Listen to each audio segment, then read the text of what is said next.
Welcome. Welcome to Roger Lee Photography Simplified, also known as the delight of photography. Today we're going to chat about different things to make sure that you get your images looking the way you would like them to. Blurry photographs should be a thing of the past, unless it's intentional. So let's talk about a couple of things. First of all, you've always been out and taken some photographs and you've come back and then you've looked at your computer and they're not quite right. Maybe they're sort of not as crisp as you would like them. So how do we fix that? So just because there are two reasons that can lead to blurry photographs. So let's just have a look at those. And why are your photos blurry? Let's have a look. First of all, you've got camera shake. And camera shake is where you shake the camera inadvertently, obviously, but you shake the camera because maybe you're using a shutter speed that's too slow and you can't hold it steady, because really 1/60th of a second is probably about the slowest that you could hold a camera by itself using your hands. So the trick is there. We're going to increase the shutter speed. Second way that you can get a blur is subject movement, where the subject moves and it blurs slightly, because if you have a look at this photograph, you'll see the buildings in the background are in focus. The gondolier is not in focus because it's moving, and you end up with getting a blur. So what is shutter speed? It's the length of time for which the camera shutter is open, allowing light into the camera, and then it closes and stops the light. And it affects both exposure and sharpness. We'll get on to talking about sharpness. And shutter speeds are measured in fractions of a second. For example, 1/60th is 1/60th of a second, which is pretty fast, really. So, how do you fix camera shake? You can increase the shutter speed, but also now you have what they term image stabilization or vibration reduction, depending which brand of camera you've got, which you can turn on, and it's very clever. It has like a little gyroscope inside either the lens or the camera that moves the camera in the opposite direction to the movement that you're giving it, and counteracts it, which means that you can go quite a lot slower than you would have been able to at shutter speed than you would have been able to before.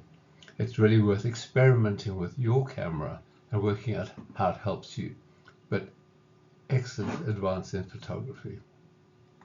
But when we talk about subject movement, the only way you can stop subject movement is just to have a faster shutter speed.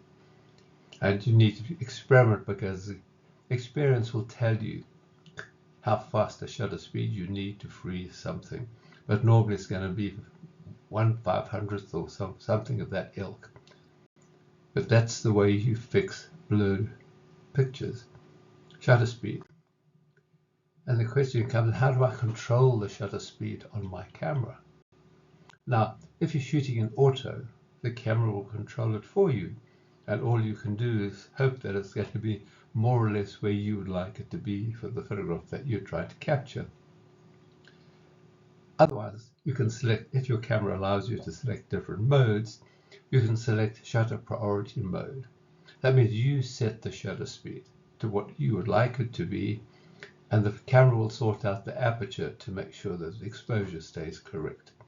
That's a little bit beyond going into more detail in this particular talk, but my next video is going to be all about modes and what different modes do for you, because they're a very useful addition to your photography. So that's a good idea. Maybe click on subscribe, bottom right hand corner, and make sure you get the details when I screen the next video. But shutter speed forms this part of the exposure triangle together with ISO and aperture. ISO affects the way your sensor reacts to the light, but the shutter speed and aperture between them decide how much light should come into the camera to fall on the sensor. So as your triangle, and we're going to talk about that in a bit more detail when we talk about modes in my next video. But to show you what happens, if you take your camera and you lock all the settings, and all you do is change the shutter speed. You take this photograph and it's too bright. So you slow down the shutter speed, or you speed up the shutter speed, it gets darker. Speed it up again, it gets darker. Speed it up again, it gets darker. So the shutter speed controls the amount of light that comes into your camera. Just think about that. When it's open, there's light coming in. When it's closed, there's no light. So you can adjust the speed with which it does that, so you can adjust the amount of light coming in. Now also, it needs a fast shutter speed to freeze motion, because we've just discussed that. But sometimes you don't want to freeze the motion, because you can now use shutter speed to become creative, and you can take images that enables you to decide how much movement you do or don't want. For example, this is a fast shutter speed, so that's it. If you slow the shutter speed down, you can get that effect. And that's your choice, because that becomes your photograph. Likewise, if you're wanting to capture this as you would freeze, so you need a fast shutter speed to freeze the wave. Fast shutter speed to capture the pelican. Fast shutter speed. Fast shutter speed. Still a fast shutter speed. And I can tell you, split second after I took this photograph, he did fall off. As you can see, he's just starting. Freeze the frisbee with a fast shutter speed. As we said, to freeze the motion or not. And the or not is important, because what you can do is slow it down and you get beautiful white water like this with a tripod. You can get your spring stream, beautiful white. And if you have a look at the bottom right hand just next to my face and you watch the water there, as we slow down the shutter speed, you can see the water starts to become white, and that you can control. So when you're taking images of water, if you control the shutter speed, this is the type of shot that you can get. Fast shutter speed freezes the water or not. Slow shutter speed just looks so much more creative. So by using your shutter speed, you can add an awful lot of creativity to your photography. Slow shutter speed, when you've got an ocean where you've got movement in the water, it gives you that wonderful, soft, misty feel to the sea. Likewise, if you see trains going past, if you want to use a slow shutter speed, you get lights like this, like a snake. Exactly the same. Or else, if you want to take long exposures, well, again, you need a tripod. This would be an exposure of about 30 seconds. So blurs are not always bad. They can be very creative, because it becomes your choice as to what you would like your image to look like. You can even practice what is known as intentional camera movement, where you actually move the camera while the shutter is open.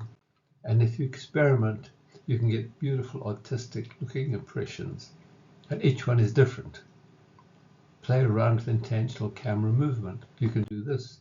You can take this beautiful tree and you can make it look like that, or all sorts of different variations. Just think about that at the back of your mind, because it's quite a fun way of using your camera. Let's give you some quick examples. People standing together, not moving, 1/125th should be fine. People are walking or moving between 1/200th and 1/800th of a second to try to freeze them. If you want a nice blurred water movement, anywhere from 1 to 10 seconds. And you need to experiment with a tripod, holding it in place, and see what you like, what kind of effect you like. Because as you change the shutter speed, you will change the degree of blur that you get in the water. Landscape, if you've got a tripod, it doesn't matter what settings you use.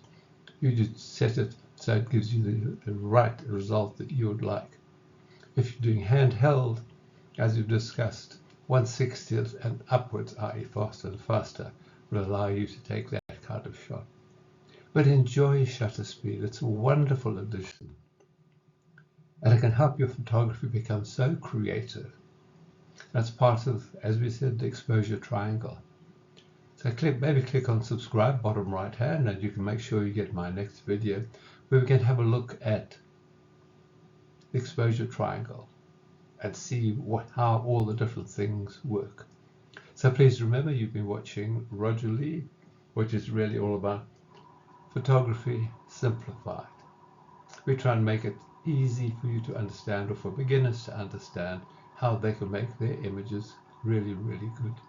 Appreciate the time you spent with us. Thanks very much. Photography for beginners. Why are your photos blurry? Now we know.